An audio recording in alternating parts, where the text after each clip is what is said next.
जय हिंद दोस्तों। मैं अमित कुमार स्वागत करता हूं आपका अपना YouTube channel sunrise education point. कैसे हैं दोस्तों? उम्मीद करता हूं आप सब बहुत अच्छे होंगे। आज हम बात करेंगे मध्यकालीन भारतीय इतिहास के सल्तनत कालीन शासन व्यवस्था के बारे में। यह हमारी सीरीज का 12वां पार्ट है। चलिए दोस्तों शुरू करते हैं। हमारा पहला क्वेश्चन है, सल्तनत कालीन शासन व्यवस्था में केंद्रीय प्रशासन का मुखिया कौन होता था? आंसर होगा दोस्तों सुल्तान।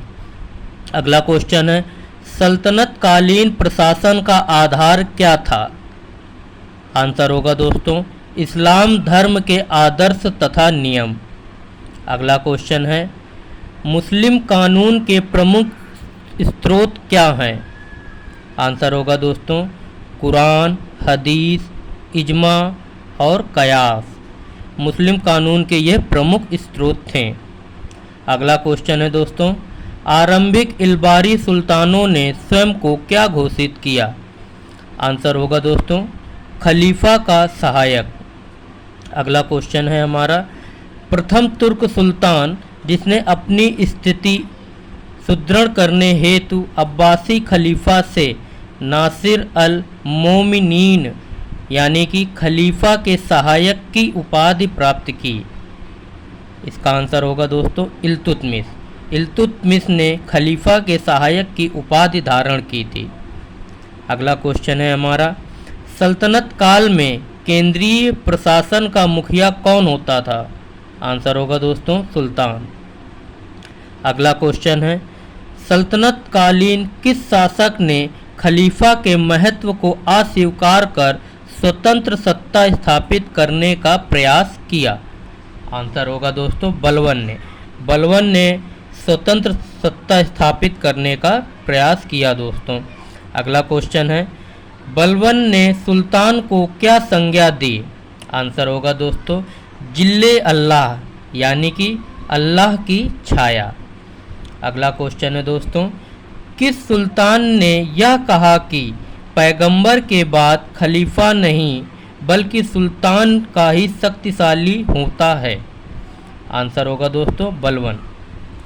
अगला क्वेश्चन है दोस्तों, इतिहासकार बर्नी के अनुसार दिल्ली के सुल्तानों के अधीन भारत में शासन व्यवस्था पूर्णतः इस्लामी नहीं थी। आंसर होगा दोस्तों क्योंकि अधिकतर आबादी इस्लाम का अनुसरण नहीं करती थी। अगला क्वेश्चन है दोस्तों, किसके शासनकाल के समय अमीर प्रभावहीन हो गए थे? आंसर होगा दोस्तों बलबन एवं अलाउद्दीन के समय। अगला है हमारा, किस वंश के शासनकाल में अमीरों का महत्व चरम उत्कर्ष पर था? आंसर होगा दोस्तों लोदी वंश के शासनकाल में अमीरों का महत्व चरम उत्कर्ष पर था। अगला क्वेश्चन है दोस्तों, सल्तनत कालीन अधिकांश अमीर एवं सुल्तान किस वर्ग से संबंधित थे? आंसर होगा दोस्तों तुर्क वर्ग से। अगला क्वेश्चन है, सल्तनत काल में मंत्री परिषद को क्या कहा जाता था? आंसर होगा दोस्तों मजलिस ए खलवत। अगला क्वेश्चन है हमारा, सल्तनत काल में प्रशासन की सबसे छोटी इकाई क्या थी? इसका आंसर होगा दोस्तों ग्राम। सल्तनत काल में ग्राम प्रशासन की सबसे छोटी इकाई थी। अगला क्वेश्चन है दोस्तों, सल्तनत काल में सैन्य व्यवस्था का आधार क्या था? आंसर होगा दोस्तों मंगोलों के वर्गीकरण की दशमलव प्रणाली। अगला क्वेश्चन है दोस्तों, सल्तनत कालीन सेना कितने भागों में बटी थी?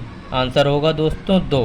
पहला है हश्म ए कल्ब, यह केंद्रीय सेना होती थी। दूसरा है हश्म ए अतरफ, यह प्रांतीय सेना होती थी। अगला क्वेश्चन है दोस्तों, सल्तनत काल में सुल्तान की स्थायी सेना क्या कहलाती थी? आंसर होगा दोस्तों खास खेल। अगला क्वेश्चन है, किस सुल्तान द्वारा इक्ता व्यवस्था समाप्त कर दी गई थी? आंसर होगा दोस्तों अलाउद्दीन खिलजी। अगला क्वेश्चन है हमारा, किस सुल्तान द्वारा इक्ता व्यवस्था आरंभ की गई थी? इसका आंसर होगा दोस्तों इल्तुतमिश। अगला क्वेश्चन है दोस्तों, किस सुल्तान द्वारा इक्ता व्यवस्था दोबारा से शुरू किया गया था? इसका आंसर होगा दोस्तों फिरोज शाह तुगलक। यह तीनों क्वेश्चन अलग अलग हैं। पहले में इक्ता व्यवस्था किसने समाप्त की थी, दूसरे में इक्ता व्यवस्था किसने प्रारंभ की थी, और तीसरे में इक्ता व्यवस्था किसने दोबारा से शुरू किया गया था। इन तीनों क्वेश्चन में कोई कन्फ्यूजन ना हो, इसलिए इन तीनों को मैंने एक साथ लिया हुआ है। अगला होगा दोस्तों सल्तनत कालीन की कर व्यवस्था। चलिए दोस्तों शुरू करते हैं। सर्व किस प्रकार का कर था? आंसर होगा दोस्तों सिंचाई कर। अगला क्वेश्चन है खराज उर्स एवं मुक्तई क्या था? आंसर होगा दोस्तों भूमि उत्पाद पर लगने वाला कर। अगला है हमारा उस्र कर क्या था? आंसर होगा दोस्तों मुसलमानों से लिया जाने वाला भूमि कर। खराज कर क्या था दोस्तों? गैर मुसलमानों से लिया जाने वाला भूमि कर। जकात कर क्या था? मुसलमानों से लिया जाने वाला कर जो संपत्ति का 40वां भाग होता था। जजिया कर क्या था? गैर मुसलमानों से लिया जाने वाला कर था दोस्तों जजिया कर, जो हिंदुओं से लिया जाता था। जब हिंदू अपने तीर्थ स्थल में जाया करते थे तो उन्हें जजिया कर देकर ही अपने तीर्थ स्थलों में मंदिरों में जाने की अनुमति मिलती थी। अगला है खस्म कर। यह है लूटे हुए धन पर प्राप्त खजानों पर लगने वाला कर था। अगला क्वेश्चन है दोस्तों सल्तनत काल में भू राजस्व का सर्वोच्च ग्रामीण अधिकारी क्या कहलाता था? आंसर होगा दोस्तों चौधरी। अगला क्वेश्चन है भूमि की नाप तौल कर क्षेत्रफल के आधार पर लगान निर्धारण प्रणाली जो अलाउद्दीन खिलजी द्वारा चलाई गई थी क्या कहलाती है? आंसर होगा दोस्तों मसाहत। अगला क्वेश्चन है सल्तनत काल में भू राजस्व निर्धारण करने की मिश्रित प्रणाली क्या कहलाती थी? आंसर होगा दोस्तों मुक्ताई। अगला क्वेश्चन है सल्तनत काल में पूर्णतः केंद्र के नियंत्रण में रहने वाली भूमि क्या कहलाती थी? आंसर होगा दोस्तों खालसा भूमि। खालसा भूमि जो थी वो सल्तनत काल के केंद्र सल्तनत काल के अधीन पर थी दोस्तों वो। अगला क्वेश्चन है सल्तनत काल में किस शासक ने दान में ही दी गई अधिकांश भूमि को छीनकर खालसा भूमि में बदल दिया? आंसर होगा दोस्तों अलाउद्दीन खिलजी ने। अगला क्वेश्चन है सल्तनत काल में फवाजिल का अर्थ क्या था? आंसर होगा दोस्तों इक्तादारों तथा सरकारी खजाने में जमा की गई अतिरिक्त राशि जो इक्तादारों द्वारा जो जमा की जाती थी दोस्तों उसे हम फवाजिल कहा करते थे। अगला है दोस्तों बगदाद के अंतिम खलीफा का नाम सर्वप्रथम किसके सिक्कों पर अंकित हुआ? आंसर होगा दोस्तों अलाउद्दीन मसूद शाह के। अगला है हमारा सल्तनत काल के प्रसिद्ध स्थल। क्वेश्चन होगा हमारा सल्तनत काल में अंतर्राष्ट्रीय बंदरगाह के रूप में कौन सा बंदरगाह प्रसिद्ध था? आंसर होगा दोस्तों देवल।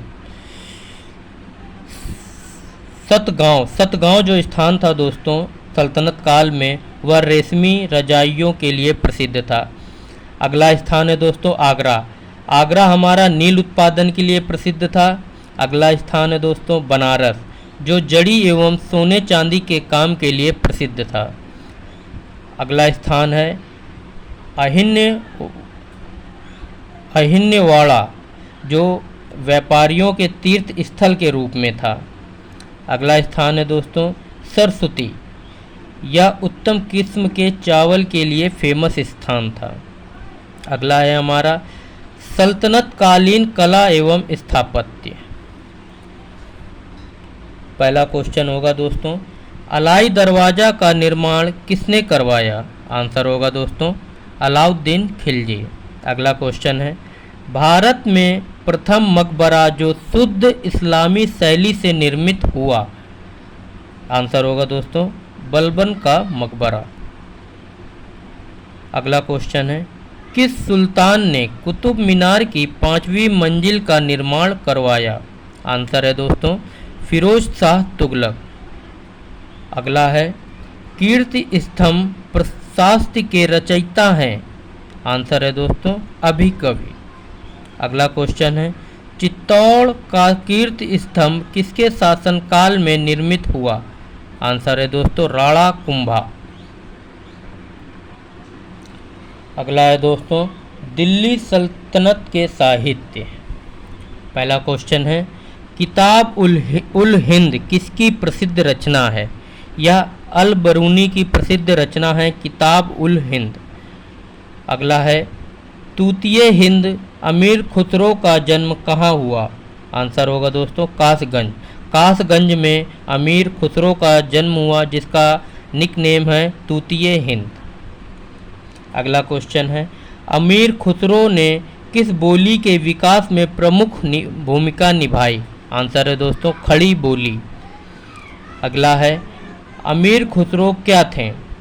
अमीर खुसरो एक कवि, संगीतज्ञ एवं इतिहासकार थे। अगला क्वेश्चन है, नई फारसी काव्य शैली सबक ए हिंदी यानी कि हिंदुस्तानी शैली के जन्मदाता कौन थे? आंसर है दोस्तों अमीर खुसरो। संगीत वाद्य यंत्र तबला का प्रचलन किसने किया?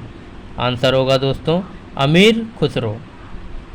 अगला क्वेश्चन है, किस शासक ने संगीत पर पुस्तक संगीत राज लिखी? आंसर है दोस्तों राणा कुंभा। राणा कुंभा ने संगीत पर एक पुस्तक लिखी जिसका नाम था संगीत राज। अगला क्वेश्चन है, दिल्ली के 7 सुल्तानों का काल किसने देखा? आंसर होगा दोस्तों अमीर खुसरो एवं शेख निजामुद्दीन औलिया। इन दोनों ने दिल्ली के 7 सुल्तानों का काल देखा था।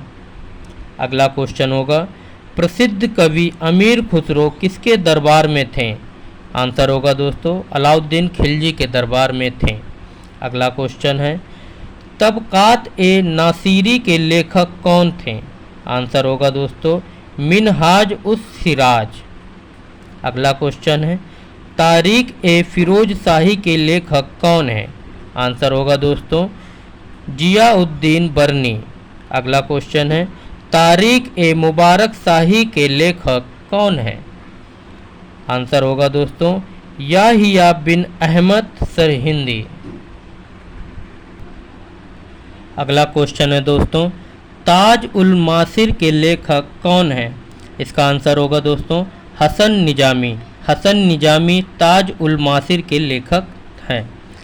रहला किसकी रचना है? बहुत इंपॉर्टेंट क्वेश्चन है दोस्तों, ये हर एग्जाम में ये पूछा ही जाता है।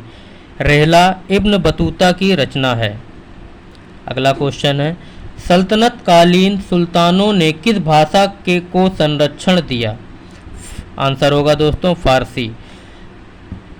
अगला क्वेश्चन है, दिल्ली सल्तनत का वह सुल्तान जिसने अपना संस्मरण लिखा? आंसर होगा दोस्तों फिरोज तुगलक। फिरोज तुगलक ने अपना संस्मरण लिखा था दोस्तों। अगला क्वेश्चन है, भारत में पोलो खेल का प्रचलन किसके द्वारा शुरू किया गया? आंसर होगा दोस्तों तुर्कों द्वारा। भारत में जो पोलो खेल है वह तुर्कों द्वारा लाया गया था। अगला क्वेश्चन है दोस्तों, सल्तनत काल में यात्रियों के आगमन का सही क्रम?